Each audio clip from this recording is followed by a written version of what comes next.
ลิปนี้ผมก็อยากสิบอกว่าถ้าบ่มีพี่ๆ FC ทุกคนคอยสนับสนุนพวกเขา2คนพวกเขาก็สิบ่มีโอกาสได้มางานนี้เลยครับพี่น้องคลิปนี้ก็อาจจะยาวแน่ครับเพราะว่าเป็นการแชร์ประสบการณ์การมางาน Shopee Summit ครั้งยิ่งใหญ่ของปีครับผู้ใดที่บ่มีเวลาเบิ่งคลิปยาวๆก็แชร์ไว้เบิ่งทีหลังก็ได้ครับเพราะผมอยากให้เบิ่งอีหลีผมคิดว่ามันอาจจะเป็นประโยชน์กับใครหลายๆคนที่กำลังมองหาช่องทางการหาเงินใหม่ๆอยู่ครับหลายคนก็บอกว่าเศรษฐกิจบ่ดีเงินหายากขายของก็ยากมันบ่แม่นเด้ครับบ่แม่นว่าเศรษฐกิจบ่ดีเด้เพียงแค่ว่าพฤติกรรมการบริโภคของแต่ละคนน่ะมันเปลี่ยนไปครับตะกี้ทุกคนสิซื้อของต้องไปตลาดไปร้านค้าครับเดี๋ยวนี้ทุกคนเข้าออนไลน์กันหมดแล้วธุรกิจยุคนี้ถ้าจะให้รอดต้องเป็นออนไลน์เท่านั้นครับนอกจากจะเป็นธุรกิจที่จำเป็นที่ออนไลน์บ่สามารถทดแทนได้ครับบางคนเบิ่งมาฮอดขนาดนี้แล้วก็สิสงสัยว่าเฮ้ยเฮาคือแต่งตัวดีแท้ใส่สูทขนาดนี้เลยเหรอแม่นครับเขากำหนดให้เฮาใส่แบบนี้ครับที่เฮามาในฐานะอินฟลูเอนเซอร์ของ YouTube ครับเฮาเฮ็ดคลิปใน YouTube แล้วเฮาปักตะกร้าขายกับ Shopee มาตลอดครับซึ่ง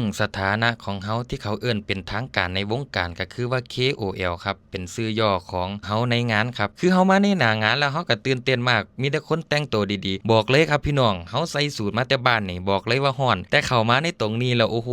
หนาวมากทุกคนถึงขั้นหนาวขนาดใส่สูทมาแบบปอนยังว่าอู้ไม่น่าใส่กระโปรงมาเลยเขาบอกน่าจะใส่กางเกงเพราะว่ามันหนาวมากปกติเดี๋ยวกับปอนก็บ่ค่อยที่จะได้แต่งตัวแบบนี้นะคือถ่ายคอนเทนต์อยู่บ้านก็แต่งตัวธรรมดาสบายๆสไตล์ของเฮาอยู่แล้วนะคือว่ามื้อนี้คือต้องใส่สูทแต่งตัวแบบเรียบร้อยแบบเป็นทางการแน่มันก็จะออกเขินๆแน่แต่ถ้าเฮาเข้าไปในงานแล้วมันก็บ่เขินเด้เพราะว่ามีแต่คนแต่งตัวแบบนี้พี่น้องตรงนี้ก็เป็นจุดรับบัตรเนาะที่เฮาลงทะเบียนไว้ตั้งแต่หลายมื้อแล้วที่พนักงาน Shopee เพิ่นลงทะเบียนไว้เฮาก็แค่มารับบัตรก็จะมีคูปองให้เฮาบัตรเล่นกิจกรรมต่างๆก็คือง่ายๆคอนเซปต์ของงานวันนี้ก็คือนำ KOL มาพบกับผู้ค้าในแพลตฟอร์ม Shopee ก็จะมีทั้ง YouTube มี Facebook มีผู้ขายที่ขายในแอป Shopee โดยตรงมาเจอกันมาดีลกันผมก็มองว่ามันเป็นโอกาสที่ดีนะสำหรับครีเอเตอร์หลายๆคนที่ทำคลิปผลิตคอนเทนต์อยู่แล้วเพียงแค่ทำคอนเทนต์ปักตะกร้านิดหน่อยกับแพลตฟอร์มต่างๆผมก็มองว่ามันก็เป็นรายได้ขึ้นมานะบางคนก็อยากสิถามว่าเบิ่งมาฮอดปานนี้แล้วมันให้ประโยชน์อีหยังกับคนเบิ่งผมจะบอกเลยครับได้ประโยชน์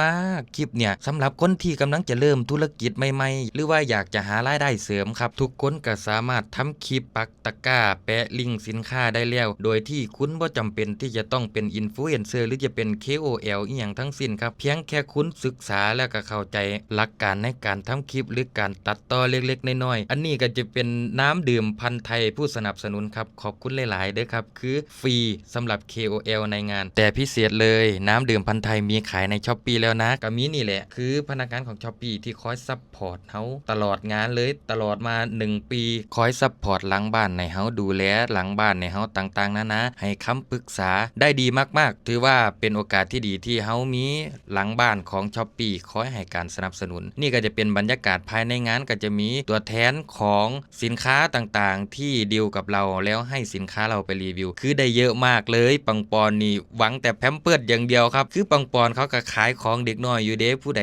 อยากได้ก็ไปสนับสนุนเฮาได้แต่ว่าตอนนี้ยังบ่ชัดเจนนะอันนี้ก็คือหิวมากเดินในงานก็คือต้องรีบเอาของก่อนนะเพราะว่าจะบ่ทันเวลาการประกาศรางวัลอวอร์ดเนาะคือเฮาต้องรีบทำเวลาให้เร็วที่สุดเพราะว่าเวลาก็จวนมาเยอะแล้วเดี๋ยวเราจะไม่ทันดิวนะคือของเยอะมากไม่ว่าจะเป็นสินค้าอิเล็กทรอนิกส์สินค้าเด็กสินค้าผู้ใหญ่หรือว่านาฬิกาคาซิโอนี่ผมชอบมากคือเอาจริงๆนะในใจผมอยากขายนาฬิกาคาซิโอมานานแล้วคือผมชอบมากผมบอกเลยผมชอบใส่นาฬิกาคาซิโอคือชอบมาตั้งแต่เด็กแล้วก็มีโอกาสก็หวังว่าอยากจะขายนาฬิกาคาซิโอนะเดี๋ยวทุกคนรอดูบ่รู้ว่าจะมีโอกาสจะได้ขายหรือเปล่านี่ก็จะเป็นบรรยากาศภายในงานนะก็จะเป็นทีม CEO ของ Shopee ออกมาพูดเล่าว่าปีนี้เราเติบโตมาเท่าไรแล้วอันนี้ก็จะเป็นไฟล์ของ YouTube ออกมาพูดเกี่ยวกับการดำเนินงานแล้วก็ Facebook ครับก็คือมี3แพลตฟอร์มแหละที่ร่วมกันอันนี้ก็จะเป็นบรรยากาศการประกาศรางวัลอวอร์ดนะอันนี้ก็จะเป็นพี่ใบเตยพี่เชียร์ที่คำพรนี่ก็จะเป็นดาราก็หวังว่าปีนี้ก็เป็นประสบการณ์ของเราแหละแต่ว่าหวังว่าปีหน้าน่าจะเป็นของเราบ้างนะเราก็จะพยายามศึกษาหาวิธีทำยังไงเพื่อที่จะได้รางวัลอวอร์ดนี่นะก็คือเป็นความภูมิใจของพวกเรานั่นแหละก็ง่ายๆเลยก็คือว่าถ้าไม่มีพี่ๆ FC ทุกคนสนับสนุนพวกเขามาถึงจุดนี้นะพวกเขาก็จะบ่ได้ก้าวเข้ามาอยู่ตรงนี้เลยยังไงก็ขอบคุณฝากติดตามพวกเขา2คนด้วยครับคลิปนี้ก็ฝากไว้ประมาณนี้ครับขอบคุณครับ